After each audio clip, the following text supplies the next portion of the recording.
Shalom, jumpa lagi di tempat ini dalam pemberitaan firman Tuhan. Bapak Ibu Saudaraku, kita hendak membaca dan mendengarkan firman Tuhan di hari ini yang terambil di dalam kitab Perjanjian Baru, Kisah Para Rasul pasal 10 ayat 34 sampai dengan ayat 43.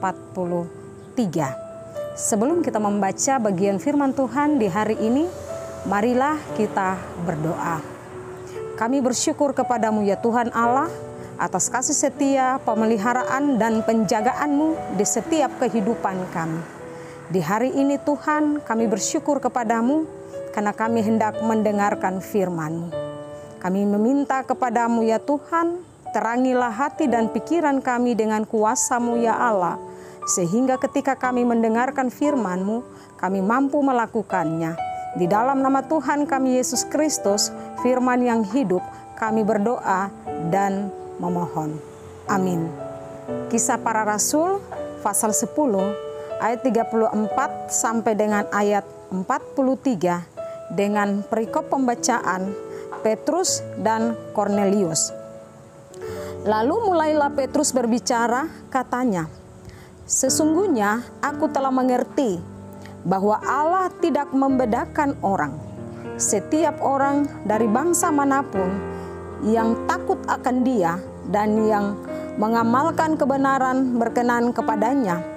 Itulah firman yang Ia suruh sampaikan kepada orang-orang Israel, yaitu firman yang memberitakan damai sejahtera oleh Yesus Kristus yang adalah Tuhan dari semua orang.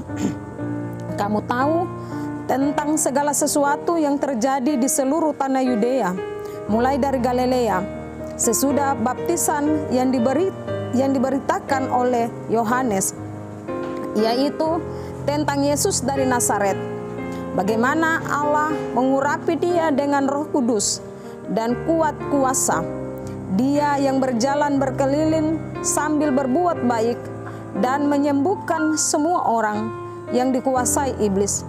Sebab Allah menyertai Dia, dan kami adalah saksi dari segala sesuatu yang diperbuatnya di tanah Yudea maupun di Yerusalem. Dan mereka telah membunuh Dia dan menggantung Dia pada kayu salib. Yesus itu telah dibangkitkan Allah pada hari yang ketiga, dan Allah berkenan bahwa Ia menampakkan diri bukan kepada seluruh bangsa, tetapi kepada saksi-saksi yang sebelumnya telah ditunjukkan oleh Allah, yaitu kepada kami yang telah makan dan minum bersama-sama dengan Dia setelah Ia bangkit dari antara orang mati. Dan Ia telah menugaskan kami memberitakan kepada seluruh bangsa dan bersaksi bahwa Dialah yang ditentukan Allah menjadi hakim atas orang-orang hidup dan orang-orang mati. Tentang Dialah semua nabi bersaksi bahwa barang siapa percaya kepadanya, ia akan mendapat pengampunan dosa oleh karena namanya. Bapak Ibu, saudara-saudari pendengar Klavos Sukacita yang diberkati oleh Tuhan kita Yesus Kristus. Dari bagian firman Tuhan yang telah kita baca di hari ini, maka tema yang hendak kita renungkan di hari ini, tema kita berbunyi demikian, kita diselamatkan Tuhan. Sekali lagi tema kita di hari ini, kita diselamatkan Tuhan. Bapak Ibu saudara-saudari pendengar Klavos Sukacita yang diberkati oleh Tuhan kita Yesus Kristus. Pengertian dan kesadaran terhadap sebuah kenyataan bahwa orang lain juga dikasihi dan diselamatkan Tuhan. Itu yang dikerjakan oleh Roh Kudus dalam kehidupan umat Tuhan dan semua orang dari berbagai bangsa manapun. Pemahaman itu akan sangat mempengaruhi pendekatan kita kepada orang lain. Perjalanan dari Yope ke Kaisarea adalah sebuah langkah transformatif dalam pengakuan bahwa karya keselamatan Allah mulai menyentuh semua bangsa. Roh Yesus Kristus telah mengajarkan bahwa gereja yang dilandasi oleh kebenaran menjadi berkat bagi dunia.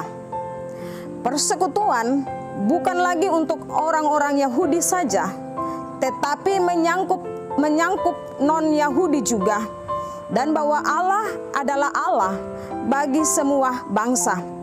Ini adalah kebenaran hakiki yang kemudian dijadikan rujukan membaharui dan menyikapi berbagai ketentuan gerejawi dalam tatanan untuk terus menempuh panggilan dan pengutusannya. Bapak, Ibu, saudara-saudari pendengar Klavos Sukacita yang diberkati oleh Tuhan kita Yesus Kristus, Roh Kudus telah mengubah hati dan pikiran Petrus dan orang-orang Yahudi serta non-Yahudi tentang kenyataan kebenaran ini, bahwa Allah memang secara khusus memilih umatnya, tetapi juga tidak menolak yang lain untuk menerima kasih karunia-Nya. Sejauh orang tersebut percaya dan melakukan kehendak-Nya, inilah yang kemudian patut kita sadari, bahwa Allah tidak membeda-bedakan orang. Kasih-Nya sama untuk semua orang. Orang lain tidak lebih rendah dari kita. Kita sama-sama mempunyai harkat dan martabat yang setara dalam masyarakat sebagai makhluk sosial dan religi di hadapan Allah. Kita bisa lihat pada ayat 34. Allah tidak membedakan bangsa atau suku, atau menyayangi orang karena bangsanya atau kedudukan dalam hidupnya. Allah berkenan dan menerima orang dari setiap bangsa. Allah menerima setiap orang yang berbalik dari dosa dan percaya kepada Yesus Kristus, takut akan Allah dan hidup benar. Semua orang yang hidupnya benar akan tinggal di dalam kasih dan diperkenankan Allah. Sehingga sekali lagi Bapak Ibu yang mendengarkan firman Tuhan di hari ini, bahwa Allah tidak mengasihi bangsa tertentu. Allah mengasihi setiap kita yang menikmati kehidupan di dunia ini. Kembali lagi kepada kehidupan kita. Apakah kita hidup benar? Apakah kita hidup berkenan dan melakukan kehendak Tuhan di setiap kehidupan kita? Bagian firman Tuhan mengingatkan kita di hari ini, bahwa ketika kita yang hidup benar di hadapan Tuhan, kita diperkenankannya untuk menikmati kasih dan kebaikannya di setiap kehidupan kita. Dimanapun kita ada dan berada, ketika kita hidup benar, maka hidup kita diberkati Tuhan. Tuhan memberkati kita dengan firman-Nya di hari ini. Amin. Mari kita berdoa. Kami bersyukur kepadamu Tuhan untuk kebenaran firman Tuhan di hari ini. Dari bagian firman Tuhan mengingatkan kepada kami sebagai umat kepunyaan-Mu ya Tuhan, bahwa Allah tidak mengasihi orang-orang tertentu, tetapi Allah mengasihi semua kami yang dipercayakan Tuhan untuk menikmati kehidupan. Tetapi yang Allah mau bagi kehidupan kami, yaitu bahwa kami hidup menurut kebenaran firman-Mu. Oleh dan sebab itu ya Tuhan, biarlah roh Tuhan menolong kami, sehingga ketika kami yang mendengarkan firman-Mu, hati kami tidak dikeraskan, tetapi hati kami dilembutkan oleh kebenaran firman-Mu, dan kami mampu melakukan kehendak-kehendak Tuhan di setiap kehidupan kami.